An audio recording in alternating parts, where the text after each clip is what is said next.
Both men were speaking on Radio Jamaica's That's a Wrap program with Earl Moxham. The current Secretary General, Baroness Patricia Scotland, is reportedly seeking a second term. Antigua's Prime Minister Gaston Brown said there is overwhelming support for her from CARICOM members. But there are concerns after Scotland was criticized in a 2020 audit report for a consultancy contract awarded to a company owned by a personal friend.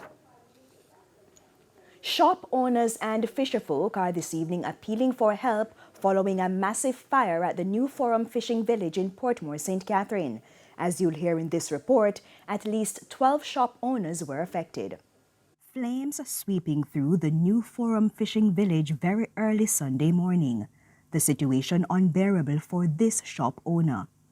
Firefighters tried to comfort with words while collecting information to aid investigations. Operator of the Early One shop was early on the scene. His movie with friends was interrupted by the smell of smoke. I see the smoke come out of my neighbor shop. So when me go to now and chub off him door, I be a smoke and fire. Me have to run out, run to my shop to try to save something. We couldn't even save one case of coke me save and a spring water. And the fire, me start ball for fire, fire, fire, fire. And people just come out and start, because you know everybody I try to save something out of for them shops. So everybody I deal with for them one thing. This hole was created to quickly retrieve items and liquor from sports bars. But some of the good Samaritans who tried to help transformed into Judas Iscariot, betraying victims by stealing money from gambling boxes. I can't believe this. This is wickedness, man. We are helping the lady and he said they are bringing her down. She lose one thing and you have thief on top of that. That is wickedness, man. That's no fear. I lose TV, fridge, stove, sound, liquor. Even all top shelf liquor did that too. Oh God. Everything.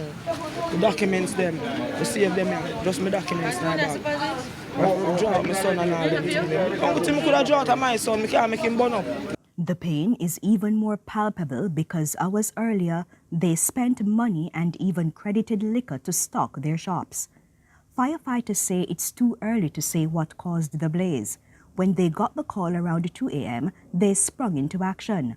Buildings were engulfed when they arrived. The unit quickly brought into operation 2 jets to combat the fire and requested water help from the water tender. The water tender arrived and we had water relay immediately engaged. Member of Parliament for South East St. Catherine Robert Miller and Alric Campbell, councillor for the Edgewater Division, say they'll be working with the Urban Development Corporation, which owns the fishing village, and other government entities to coordinate assistance. That assistance can't come soon enough, as some fire victims have been struggling to recover from a series of break-ins. Sadly, the Beach Watch program launched recently to improve safety could not guard them from the flames. Andrea Chisholm, TVJ.